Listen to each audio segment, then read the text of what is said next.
Selamat datang di channel saya. Pada kesempatan kali ini kita akan mempelajari mata kuliah manajemen risiko dengan materi yang pertama, yaitu prinsip-prinsip manajemen risiko.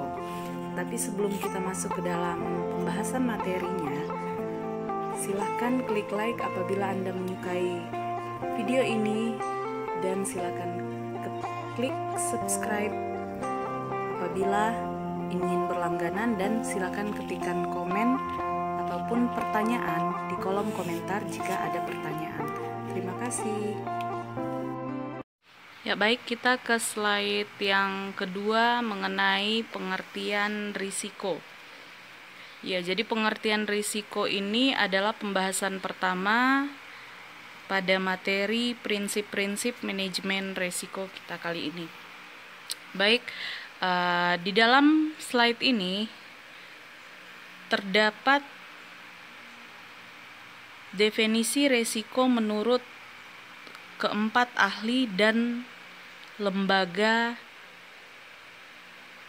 yang kompeten di bidangnya. Yang pertama, menurut Otoritas Jasa Keuangan atau OJK tahun 2016, bahwa risiko adalah potensi kerugian akibat terjadinya suatu peristiwa tertentu. Sedangkan ahli yang kedua menyatakan bahwa risiko adalah probabilitas kerugian bencana atau peristiwa yang tidak diharapkan. Kemudian ahli yang ketiga, Halton tahun 2004 mengatakan bahwa risiko yaitu adanya ketidakpastian tentang hasil dari suatu eksperimen, di mana hasilnya bisa menimbulkan keuntungan maupun kerugian. Kemudian ahli yang keempat, Vaughan tahun 1978 mengatakan bahwa risiko adalah kemungkinan kerugian, ketidakpastian atau probabilitas suatu hasil berbeda dari yang diharapkan. Ya, jadi dari beberapa uraian di slide dapat kita simpulkan bahwa risiko adalah potensi kerugian akibat terjadinya suatu peristiwa tertentu. Ya, maksudnya suatu kemungkinan yang akan terjadi dan hasilnya tidak diinginkan serta dapat menimbulkan kerugian apabila tidak diantisipasi serta tidak dikelola dengan baik. Kita masuk ke slide berikutnya, yaitu membahas tentang prinsip-prinsip manajemen risiko. Dikatakan seorang ahli manajemen risiko yang bernama Aswat Damodaran tahun 2007 ini memberikan 10 prinsip yang harus dipegang teguh dalam mengelola manajemen risiko perusahaan. Kita lihat prinsip yang pertama, yaitu risiko ada di mana-mana. Ya, sebagai individu yang tentunya selalu beraktivitas, risiko bisa terjadi dimanapun kita berada dan kapanpun itu. Ya, dan sebagai individual ataupun pebisnis, kita hanya mempunyai 3 pilihan ketika berurusan dengan risiko. Yang pertama yaitu kita melakukan penolakan, ataukah kita hanya pasrah dan ketakutan. Kemudian ada juga yang menerima keberadaan risiko tersebut. Kemudian prinsip yang kedua yaitu risiko adalah ancaman dan peluang. Jadi risiko merupakan campuran dari hal yang menguntungkan maupun yang merugikan. Jadi risiko itu bisa dikatakan sebuah ancaman apabila kita tidak memiliki manajemen risiko yang baik, dan bisa dikatakan peluang apabila kita mampu mengelola risiko itu dengan baik. Ya, kita ke prinsip yang ketiga. Prinsip yang ketiga yaitu risiko merupakan kombinasi dari bahaya dan peluang yang menguntungkan. Nah, ini sama halnya dengan prinsip yang kedua tadi. Dikatakan bahwa risiko itu dapat dikategorikan bahaya jika kita tidak mampu mengelola resiko itu dengan baik, dan dapat dikatakan peluang apabila kita memiliki manajemen resiko yang baik. Jadi sama dengan prinsip yang kedua tadi. Dikatakan di situ bahwa resiko merupakan hal yang wajar bagi manusia yang memiliki perasaan yang bercampur baur tentang keberadaan suatu resiko. Pada satu sisi kita takut pada risiko, sedangkan di sisi lain kita mencarinya. Kemudian prinsip yang keempat, bahwa tidak semua resiko diciptakan sama. Maksudnya yaitu resiko yang datang dari sumber yang berbeda-beda, dalam bentuk yang berbeda, dan memiliki konsekuensi yang berbeda. Ya, kita sebagai manusia yang diciptakan oleh Tuhan memiliki kemampuan yang berbeda-beda dalam menghadapi satu resiko, dan kita diberikan kemampuan sesuai dengan porsi kita untuk menghadapi resiko yang sesuai dengan batas kemampuan kita. Ya, slide yang berikutnya masih dengan prinsip manajemen resiko, yaitu prinsip manajemen resiko yang kelima, yaitu resiko bisa diukur. Artinya setiap resiko yang akan terjadi seharusnya dapat diukur besar atau kecilnya, sehingga kita pun dapat mengukur tinggi rendahnya dampak suatu resiko dan alternatif solusi yang relevan dengan resiko tersebut. Ya, itu maksud dari prinsip resiko yang kelima, yaitu resiko bisa diukur. Kemudian untuk prinsip yang keenam, yaitu alat untuk mengakses risiko dan output dari penilaian risiko harus dikaitkan dengan proses pengambilan keputusan.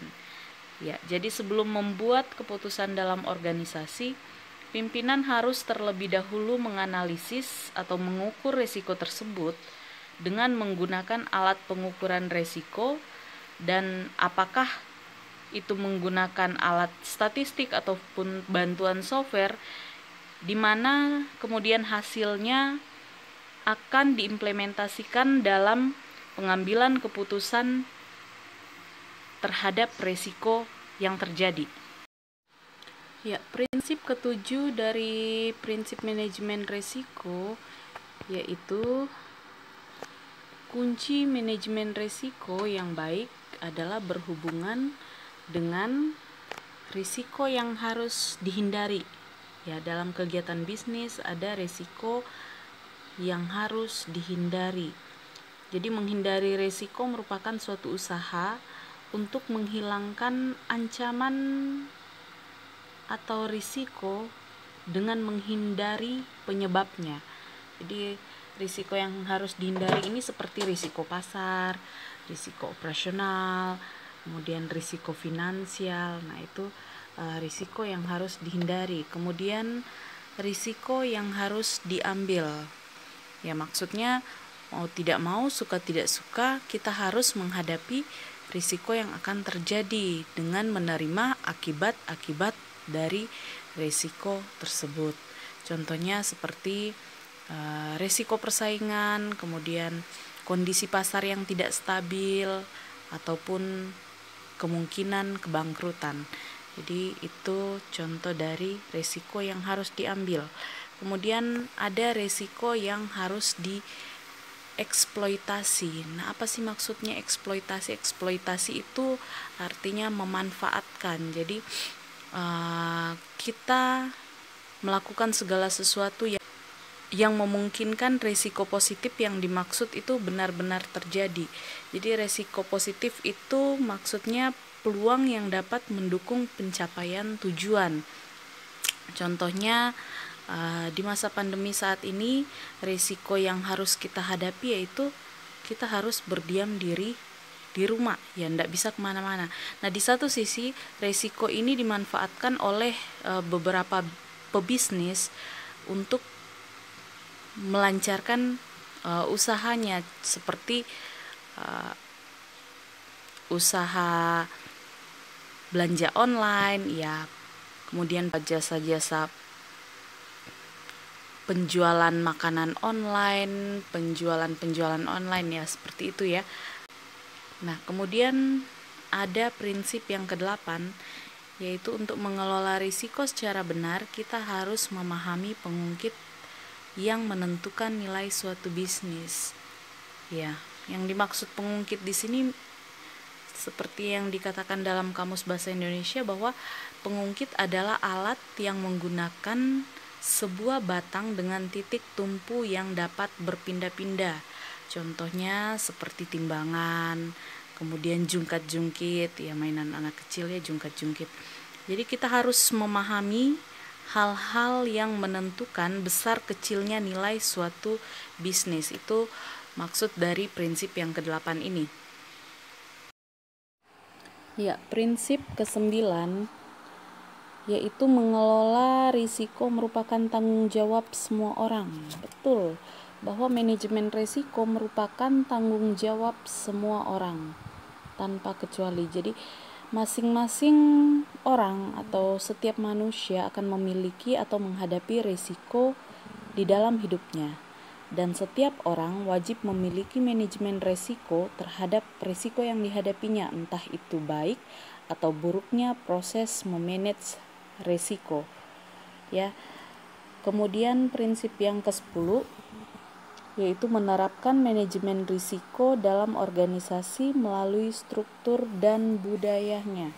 Nah, ada pepatah mengatakan ala bisa karena biasa. Jadi kalau kita menerapkan manajemen risiko yang baik dalam organisasi dan sudah terbiasa menerapkan itu, saya rasa itu akan menjadi satu kebiasaan. Jadi apabila resiko A terjadi, maka akan diselesaikan dengan solusi A, misalnya seperti itu. Apabila resiko B terjadi, akan diselesaikan dengan solusi B, dan seterusnya. Jadi setiap kita menghadapi resiko yang sama, apalagi kalau resiko itu berulang-ulang, saya rasa sudah menjadi kebiasaan atau rutinitas kita menyelesaikannya dengan solusi-solusi atau pemecahan-pemecahan masalah yang biasanya kita perbuat. Ya, untuk materi 1 kita akan lanjutkan ke video berikutnya. Jadi jangan lupa untuk video yang pertama ini, jika ada pertanyaan dari pembahasan-pembahasan tadi, silakan ketikkan pertanyaan itu di kolom komentar. Selamat mengikuti materi 1 di video berikutnya. Terima kasih.